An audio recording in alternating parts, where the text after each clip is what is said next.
G'day, mate. 40 here.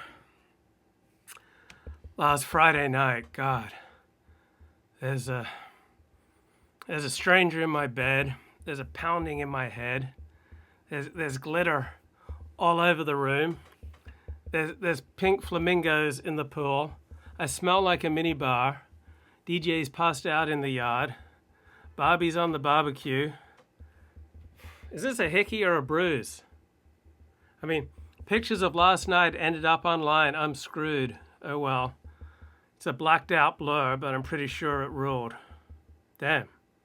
So last Friday night, we danced on tabletops. We took too many shots. Think we kissed, but I forgot last Friday night. Yeah, we maxed out our credit cards. We got kicked out of the bar. So we hit the boulevard last Friday night. We went streaking in the park. We went skinny dipping in the dark.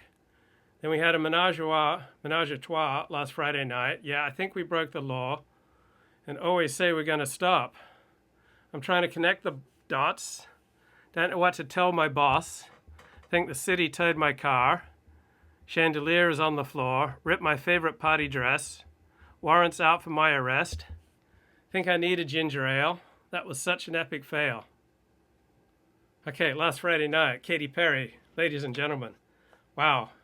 What a song. I mean, so much energy in that song. Her songs have great energy, and you can dance to them.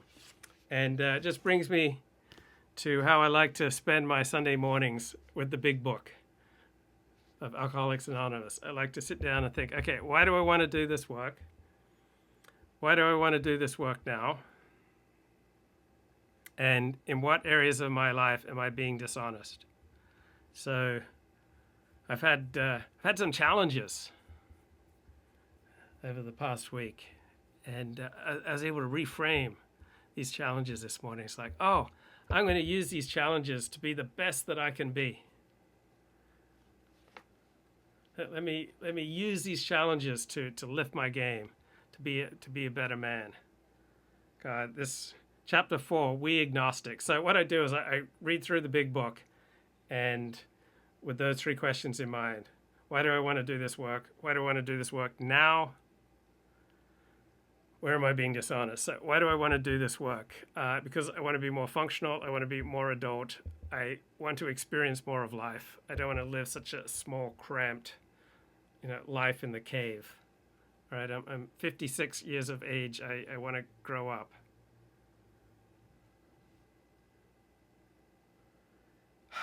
So this is the challenge: to be doomed to an addict's death or to live on a spiritual basis. All right, that's the presentation here. And so, though I didn't feel like I was, verging on death from my addictions, I definitely felt discouraged, depressed, and I noticed how the toll of my troubles and dysfunctions and malfunctions and bad behavior, the toll it was taking on me, so that it made it more and more difficult to make good decisions. And then the downward spiral, it was easy to get caught and keep going down, down, down, like increasingly isolated. And then to deal with the pain of isolation, detaching into a world of fantasy. And when reality becomes too painful, just spend more and more time in fantasy. The more time I spend in fantasy, the less functional I become in reality.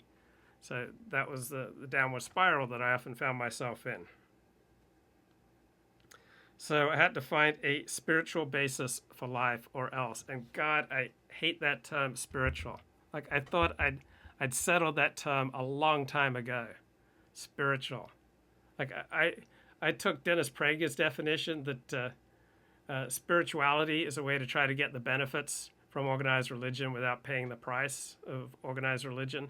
So I thought I'd had this settled like 20 years before, but my approach to life didn't cut it. Like the things I was doing, converting to Judaism, being a good Dennis Prager acolyte, just wasn't dealing with my crippling emotional addictions. And then this is a sentence that I just started journaling on this morning. If a mere code of morals or a better philosophy of life were sufficient to overcome addiction, many of us would have recovered long ago. So I thought if I just adopted a new code of morality, like Dennis Prager morality, ethical monotheism, Orthodox Judaism, Talmudic morality. If I just adopt, Talmudic morality, I'd get my life sorted out. But this is what I found. Your mileage may vary. These codes and these philosophies did not save me, no matter how much I tried them and how many I tried, right? I kept trying different codes of morality, different philosophies of life, new approaches to self-help, therapy, took on different causes, different habits. None of it really cut it for me. I wished to be moral. I wished to be philosophically comforted. I wished all those things with all my might, but the needed power to change my life was not there. Right? My mere human resources, marshaled by my will, was not sufficient. In fact, they failed me utterly. So lack of power, that was my dilemma. Like, how do I get the power to do the things that I need to do that I'm not naturally inclined to do? So, for example, I'm not particularly a detail person. Right? I'm not the type of bloke you want checking the engines before the plane takes off. Good afternoon, Mr. East Coast. Right, so where do I get the power to do the things I need to do, such as to be a good employee, right? I find it useful to think of being an employee as like being a slave, like for 40 hours a week, all right? I am there to be the instrument of my employer. So this is a medical device. It tells me my blood oxygen level, all right? This is a device. It's an instrument. And if I'm going to be a good employee, I have to learn to be an instrument of my employer. Where am I going to find the power to subject my ego and subject my self-destructive impulses so that I can be a good instrument for my employer? So what I do is I start a new job and go, okay, this time I'm not going to talk inappropriately to women. I'm not going to talk inappropriately to men. I'm not going to try to get distracted from my job task by carrying on deep and heavy and meaningful conversations with people in the workplace. When I'm at work, I'm only going to do work. I'm not going to do these side things. And all my dedications, all my vows, all my new codes of morality, my new philosophies of life just didn't cut it. So I was continually getting in trouble for the sexually provocative and otherwise inappropriate things I'd say in the workplace. So always getting in trouble for doing non-work things in the workplace, like working on my book, A History of Sex and Film, well, at work. Workplaces are just full of liberal office zombies with stupid inner circles. Well, guess what? Workplaces are filled with people like you or me, all right? People in work, like these stupid liberal zombies, they are more stupid or deluded than you or me, right? They may be stupid and deluded in different ways than we are, right? But I've consistently found in work that there are a lot of people that I can relate to. There are people that I can get along with, and there are people that I can learn from, and I can always learn something about human nature, and I can always learn some practical skills in the workplace. I'm not either of those. I've learned to put my head down and just focus on my job, which makes it more boring. Why can't you get along with the other liberal zombies in the office? Why can't you talk to them about sports, talk to them about the weather, talk to them about family, talk to them about poetry? I thought in the past that I could relate to a coworker, then they turned me into HR. Well, here's a tip. Don't ask your coworker for a blowjob, right? Desist from asking your coworkers for blowjobs. Like, don't get into sex, politics, religion, or race in the workplace.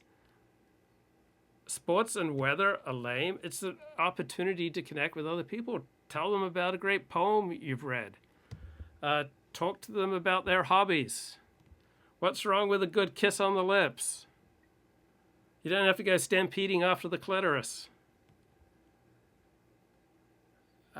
Talk to them about their work history. Talk to them about their hopes and dreams.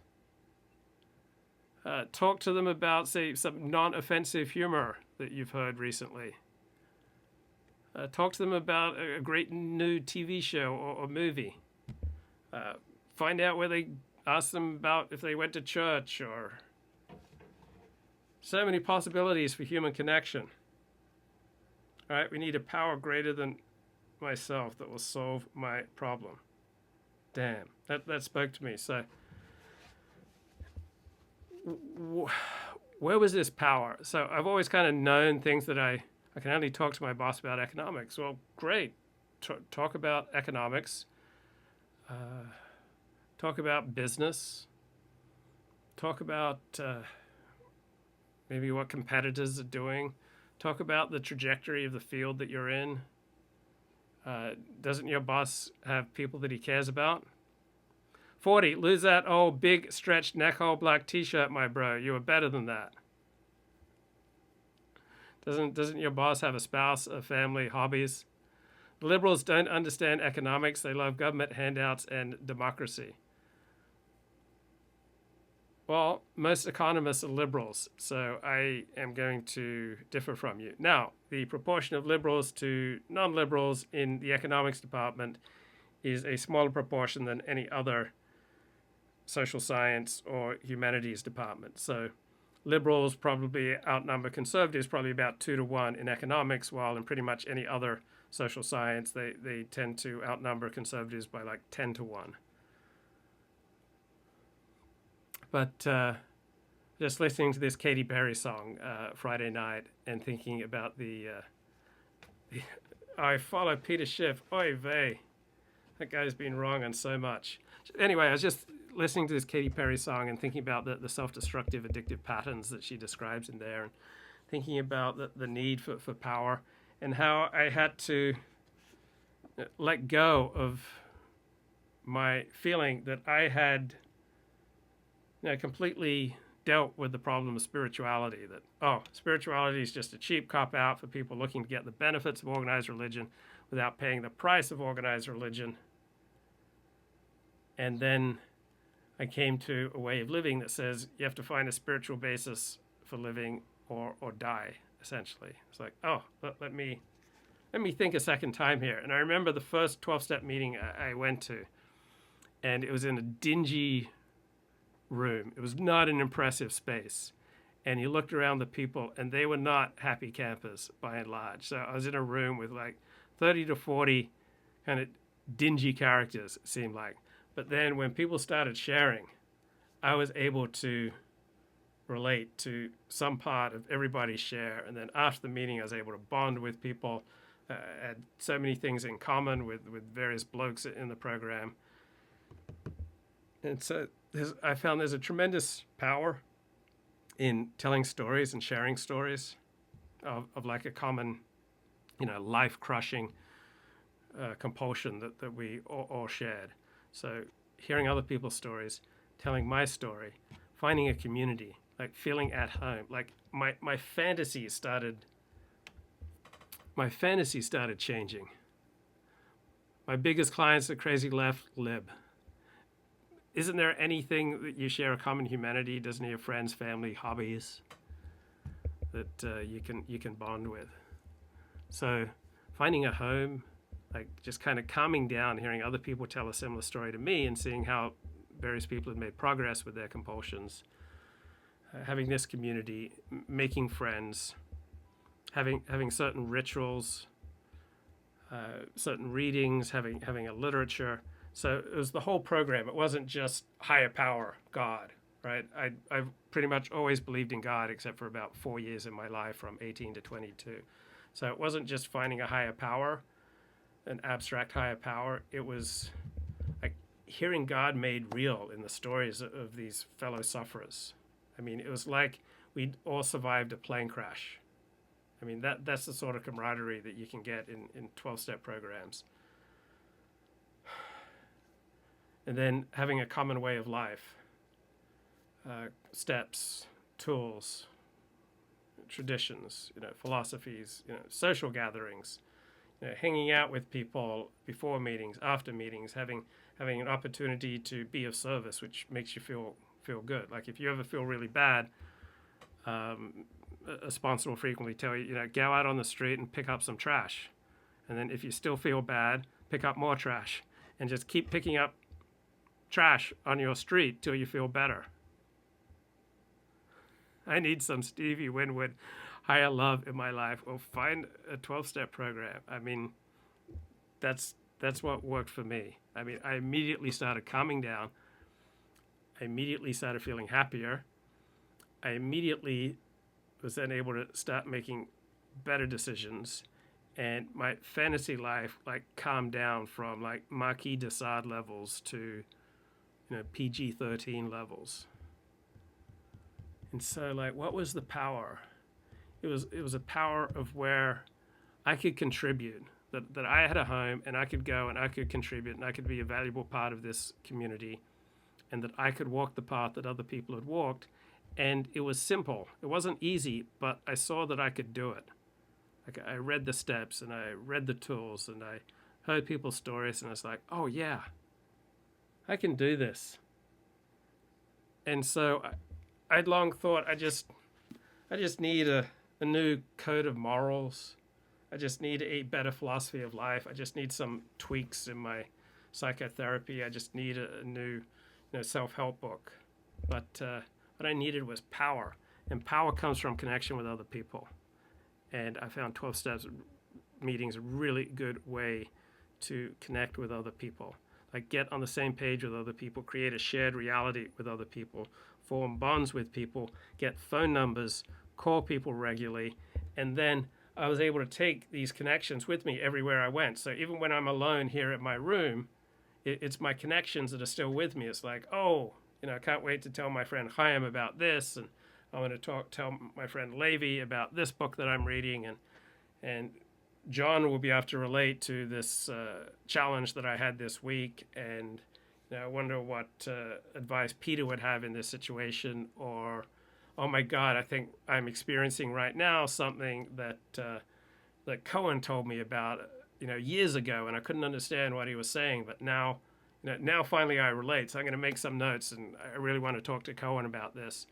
And so by building bonds in 12-step group, those bonds would walk with me. I'd walk down the street and I'd have a sense of those connections, and looking forward to seeing people at the meeting that afternoon.